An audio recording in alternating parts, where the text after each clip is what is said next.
ทุกคนเบิ่งบรรยากาศยามเช้า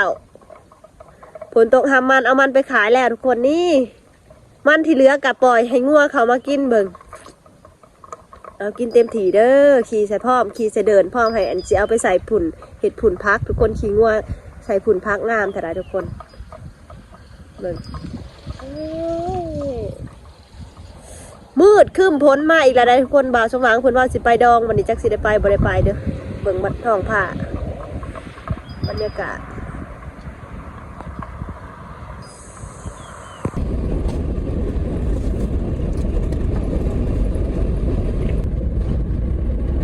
แม่ซื้อผักกาดหาสังเงินนี่ได้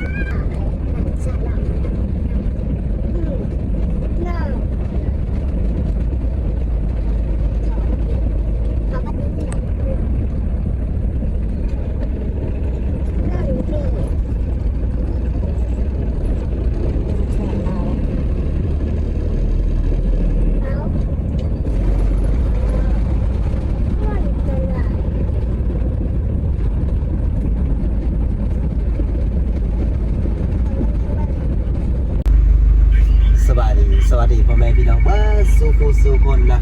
ทางฝั่งลาวและก็ที่อยู่ต่างประเทศบ้านสุคนที่หายเกียรติที่ตามรับชมทรงเฮานะมาพบพ้องกันคือเก้าเนาะสาวลาวบ่าวผู้ไทยนะวันนี้บ่าวสมหวังได้ขายมันทุกคนก็คือที่ฝนตกแห้งนะโบกมันเป็นบ่ทันมันเปียกได้ไปขายได้แต่ 2,200 กีบเนาะกิโลนึงเลยนะรุดลงไป300ปกติ2,500 2,600เนาะวันนี้ก็ได้เงินนะ15 ล้านทรายมาซื้อโทรศัพท์ใหม่นะเพราะว่าล้านทรายอยากได้โทรศัพท์ก็เลยขายมันนี่นะเลยซื้อให้ล้านทรายแล้วใหญ่ๆครับ15 ล้านนะฮะเลาะซื้อเครื่องมาดีนะล้านสีได้เมื่อนะฝากพี่ข้างน้องไปเบิ่งน้ำกันว่าบรรยากาศจะเป็นยังไงมาถึงร้านแล้วทุกคนมาถึงร้านค้าแล้วตอนนี้ก็ร้านก็เด็กมาได้น้อยอยากได้โทรศัพท์เลยมาซื้อให้นะตอนนี้เพิ่งกำลังลงทะเบียนเบอร์อยู่นี่ร้านค้าร้านใหญ่ๆโทรศัพท์เพิ่นก็มีหลายรุ่นหลายแบบให้เลือกนะทุกคนถ่ายผ่านมาทางนี้บ่มีโทรศัพท์สายก็มาซื้อน้ำเพิ่นได้เลยผู้สาวขายงามๆเลยนี่ลงทะเบียนเบอร์มาบ้านสว่างก็มาซื้อหารผู้สาวงามนะหารผู้สาวบ่งามก็บ่มาซื้อมีผู้สาว2 คนนะขายโทรศัพท์ทางนี้มีแต่คนงามๆทักทายกล้องเลยกว่าเดี๋ยวออกจากห้างขายโทรศัพท์บ้านสว่างสิพาพี่พ่อน้องไปเลาะตลาดใส่บัวทองนะสาวน้อยก็มานำมานี่นะนั่งอยู่รถนี่อยู่รถกับน้องนาวินนี่อยู่ในบรรยากาศกระสิบประมาณนี้เนาะตลาดเมืองใส่บัวทองเขากันเดี๋ยวลีลาไปไหนแต่ตอนนี้ได้ทางดำแล้วนะทุกคนได้ทางดำแล้วฝนตกเมื่อคืนนี้น้ำนะตั้งอยู่นี่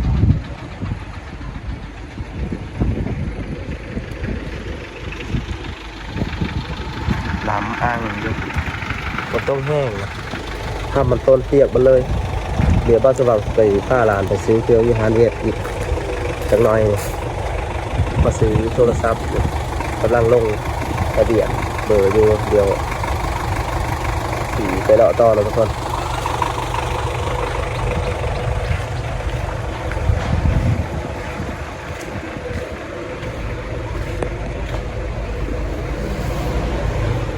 สาวนี่คนงามเอา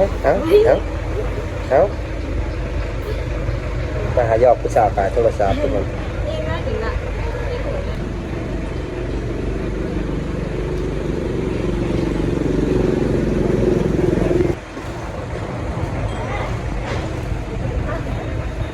ถ่ายรูปลงทะเบียนเบอร์แล้วยังยืนยันตัวตนของในการตั้งลงทะเบียนเบอร์เนาะยังบ่ได้อยู่นี่ลานก็มีแต่ยิ้มลานก็ได้ก็เลยบ่ผ่านนะได้บ่ได้แล้วอ่ะคนขายก็จนเมื่อยแต่ท่ายทุกคน ความรู้สึกได้โทรศัพท์ ใจ ดีใจเบิดเท่าไหร่เบิดจักแสน กลางแขนชา เบิด900,000เช้าเฮ็ดเวียกดุบ่บัดนี้ กาแฟ ฮะ กาแฟ ตื่นเช้านึ่งข้าวได้บ่บ่ได้โอ้บ่ได้ส่งคืนส่งโทรศัพท์คืนนะก็ดีใจนะหลานชายนะอายุ10 ปีทุกคนนะทุกคนตัวนี้บ่าวสว่างกับมาฮอดร้านค้าแล้วสิไปหาเลาะเบิ่งโคมเบิ่งเข็มจะหาซื้อโคมไฟการกบเพราะว่าฝนตกแห้งนะฝนตกแห้งนะฝนตกแห้งนะก็เลยไปการกบนะมาหายอกผู้สาวขายเคิงในเราอย่างนี้นะมีแต่คนงามๆนี่บายบายกล้องดีกว่า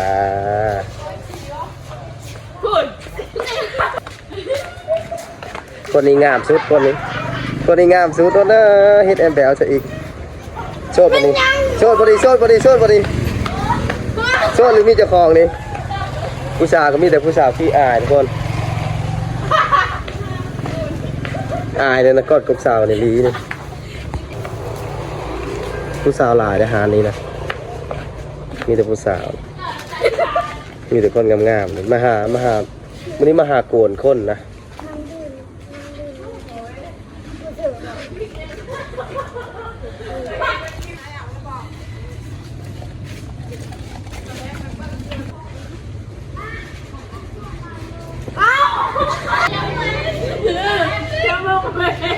ก็เลยมีแก้วอยู่พันนะเบอร์จักเลยจักเข้ามาเลย ไปพาไปซื้อโคมนะฝนต้องแห้งแล้วทุกคนวันนี้นะนี่ก็เลยสิไปหาซื้อโคมประกันกบ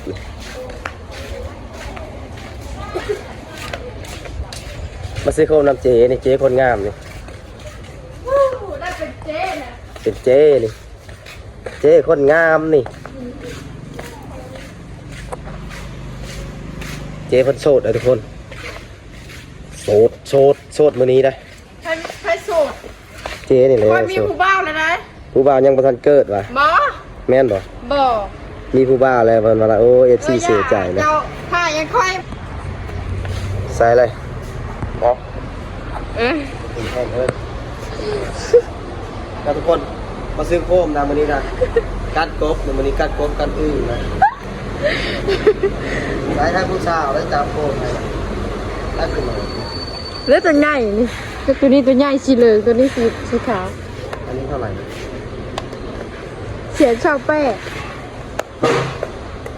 ตัวใหญ่อยู่ดิ ตัวใหญ่เสีย55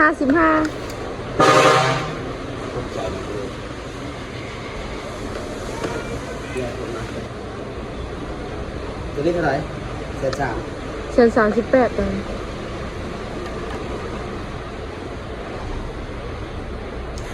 กดสีเหลืองดิ สีเหลืองบอก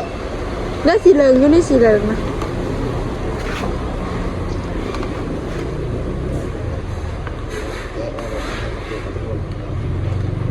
138,000ทุกคนโคมไฟ ถ้าจับเพื่อนนี่เฮ้ยยังบอก ให้เงิน ถ้าจับโกเพื่อนนี่เฮ้ยยัง ให้เงิน138,000นะครับก่อนนะโอเคเอาสิไปจ่ายเงินนะตัวทำงานนี้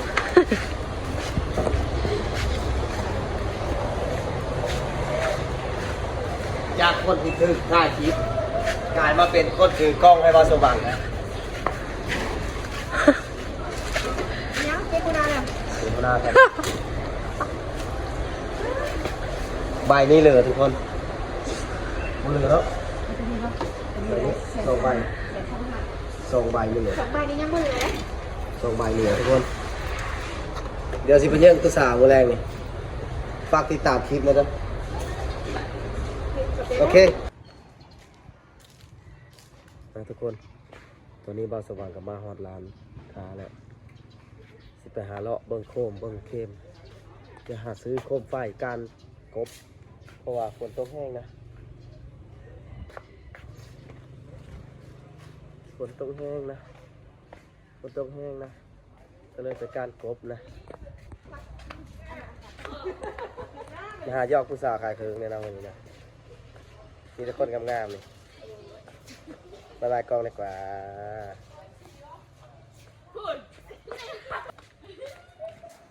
คนนี้งามสุดคนนี้งามสุดตัวน่ะเฮ็ดแอมแบลซะอีกโชดบ่นี้โชดบ่ดีโชดบ่ดีโชดบ่ดีโชดหรือมีเจ้าของนี่ผู้สาวก็มีแต่ผู้สาวขี้อายทุกคนอายเลยนะกอดกับสาวนี่ลีนี่ผู้สาวหลายอาหารนี้นะมีแต่ผู้สาวมีแต่คนงามๆเลยมาหาวันนี้มาหาโกนคนนะ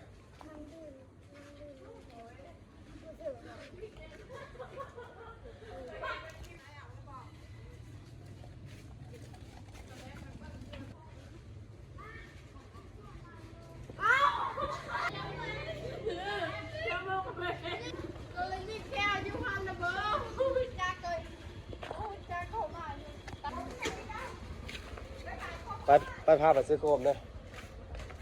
ฝนต้องแห้งแล้วทุกคนวันนี้นะนี่ก็เลยสิไปหาซื้อโคมประกันกบ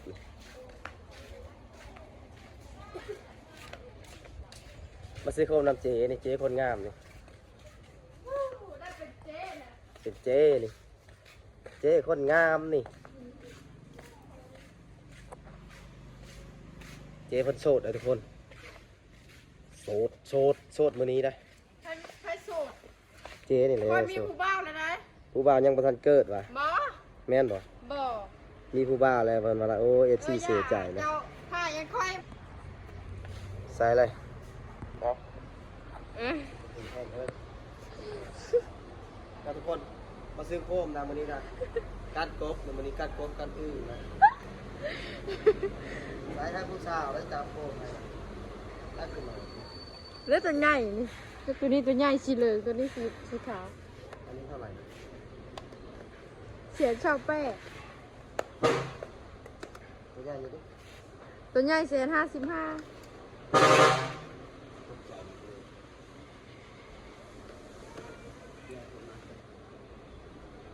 ตัวนี้เท่าไหร่เศษสาม เสีย38ตัวนี้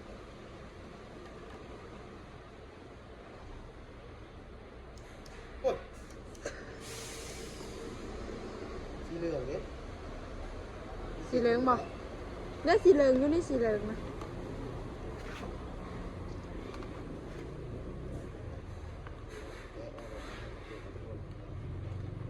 138,000ทุกคน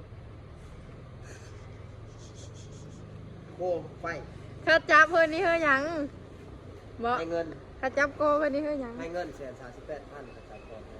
โอเคเอาสิประจ่ายเงินนะตกทำงานนี้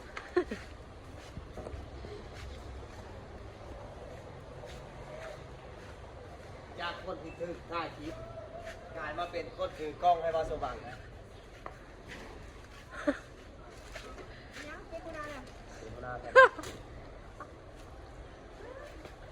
ใบนี้เหลือทุกคนเหลือแล้ว2 ใบเหลือ 2ใบนี้ยังบ่เหลือ 2 ใบเหลือทุกคน เดี๋ยวสิเป็นเรื่องตัวสาวแรงนี่ฝากติดตามคลิปนะจ๊ะโอเคเนี่ยยิ้มใส่กล้องเลยนี่วันนี้นะลื้อกล้องเลยทุกคนวันนี้นะคนนี้งามซื้อโคมบ้าสว่างบ่ต่อเลยบ้าสว่างซื้อโคมบ่ต่อเลยคนนี้นะคนนี้ก็คือการนี้